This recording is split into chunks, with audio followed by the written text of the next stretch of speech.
Hi అండి, పచ్చిరీలు మామిడికి ఎలా వండాలి ఈ వీడియోలో చూద్దాం. ముందుగా స్టవ్ ఆన్ చేసుకుని స్టవ్ మీద ఒక కడాయి పెట్టుకుని తగినంత ఆయిల్ వేసుకోండి. ఆయిల్ వీటెక్కాక పచ్చిమిరపకాయ ముక్కలు వేసుకుని కాసేపు ఫ్రై చేసుకోండి. పచ్చిమిరపకాయ ముక్కలు ఫ్రై అయిపోయాక ఆనియన్స్ ముక్కలు కూడా వేసుకుని ఫ్రై చేసుకోండి. ఆనియన్స్ ముక్కలు బాగా ఫ్రై అయిపోయాక పచ్చిరీలు వేసుకుని ఫ్రై చేసుకోండి. కొద్దిగా పసుపు, తగినంత సాల్ట్ వేసుకుని ఫ్రై చేసుకోండి. మసాలాతో ఈ కర్రీ చాలా టేస్టీగా ఉంటుంది. ఫంక్షన్లో కర్రీలా ఉంటుంది. ఒకసారి ఇలా ట్రై చేయండి. ఫ్రై అయిపోయింది కదా, అల్లం వెల్లిపాయ పేస్ట్ 1/2 స్పూన్ వేసుకుని ఫ్రై చేసుకోండి.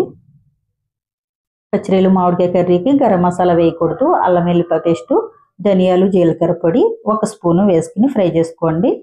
మామిడికాయ ముక్కలు కూడా వేసుకుని ఫ్రై చేసుకోండి. మామిడికాయ ముక్కలు ఫ్రై చేసుకుంటంలో మామిడికాయ ముక్క తొందరగా మగ్గి తొందరగా ఉడుకుతుంది.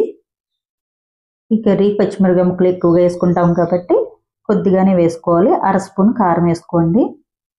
పచ్చివాసన పోయేదాకా కాసేపు ఫ్రై చేసుకుని తగినంత వాటర్ వేసుకోండి. వాటర్ వేసుకుని మూత పెట్టుకుని కాసేపు ఉడకనివ్వండి. రెడీ అయిపోయింది కాబట్టి కర్రీ లాస్ట్లో కొత్తిమీర తరిగేసుకుని స్టవ్ ఆపేసుకోండి. రెడీ అయిపోయింది పచ్చిరీలు మామిడికాయ మసాలాతో. ఇలా వండి చూడండి. నా వీడియో నచ్చితే లైక్ చేయండి, షేర్ చేయండి, సబ్స్క్రైబ్ కూడా చేయండి.